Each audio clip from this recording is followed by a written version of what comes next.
Shannon Costello. I'm an archivist at the Dolph Briscoe Center for American History at the University of Texas at Austin.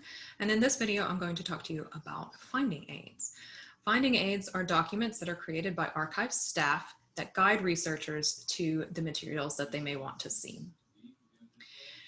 The Briscoe Center's finding aids are stored on Texas Archival Resources online. There are other archives that are represented in this database, so always make sure that you're looking at the right archives. Before we look at this finding aid, I'd like to bring your attention to this button on the left that says Contact Us. This will lead you to a form that will allow you to email the Briscoe Center directly.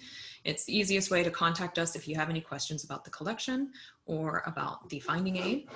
On the right here is a link called Accessing Materials Described Here. That's a link to our webpage that will give you up-to-date information on how to access the materials. So let's look at the finding aid for the David Valdez Photographic Archive. The top part of the finding aid has Introductory Materials. That's the first place you'll look just to make sure that this is something that you want to look at closer. You have the creator, the title, then we have dates. In this case, there are 2 dates. The second date is a bulk date, which means that most of the materials are found within that date range, 1967 to 2012. There are some items, however, that are outside of that date range. Then we have an abstract, and the extent is an important thing to take note of. Archival collections could be anywhere from 1 document to thousands of linear feet in thousands of boxes. So you want to be extra sure that you have checked the extent and you know what you're getting into when you're looking at this. In this case, it's 83 linear feet, which means that the collection takes up 83 feet of shelf space. That's a pretty big collection. So you need to be prepared to spend a lot of time on it or to be very selective about what you're looking at. The first large section is a biographical note. If these were created by an organization, it might be called a historical note. That's just a brief history, a brief biography on whoever created the collection. Again, to give you context for how these records were created. And then we have a scope and contents note, which describes what's actually included in the collection and what is not included in the collection. In some cases, you may have someone's personal records that don't include their business records, and so that's very important for you to know. The scope and contents note may also tell you what the most significant or the most popular items in the collection are. Then we have a brief description of how the collection is arranged. And restrictions. The restrictions note is really important, and a lot of people skip over it. It is important that you make sure that there are no restrictions on the collection before you try to access it.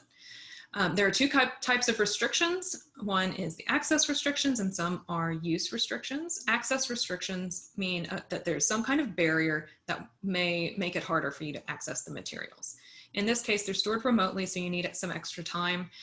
In other cases, the documents are in a particular format that require special equipment to view. Some documents are also restricted due to privacy concerns or to concerns of the donor or the creator of the records. Those restrictions will generally be temporary, and the restriction note should tell you when they will be released to the public. Then there are use restrictions. That usually has to do with publication. A lot of the materials in archives are copyright, do have copyright on them, so you'll need to make sure that you're abiding by copyright laws before you publish them or reproduce them in any way. And we have index terms. Those are just subject terms like you would have in a library catalog. 2 other notes may be helpful for you. This is a separated material note, meaning that some of the materials were removed from the collection and may be viewed elsewhere. In this case, the books were separated to the library unit. So if you want to access the books from the collection, you'll need to search the library catalog rather than the finding aid. Some collections will also have related materials notes. We would only use that if something's very closely related to that material, like somebody's parent perhaps has records, and you may want to look at that as well. Administrative information and preferred citation can be helpful. It's a good idea to read through all of this material in case there's something that's significant for you. I'm not going to go through every section. And we have the detailed description of the collection. So this is maybe thought of as an inventory. Sometimes it'll be called an inventory. It's a description of the actual materials in the collection. Sometimes, like this one, it's hierarchical. So there's series 1 is Air Force and University records. And it will also have the container, which is usually a box number that those materials are in.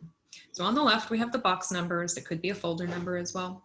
On the right, we have a description of the contents of that container. That will usually be described at the folder level rather than the item level, although there are exceptions to that.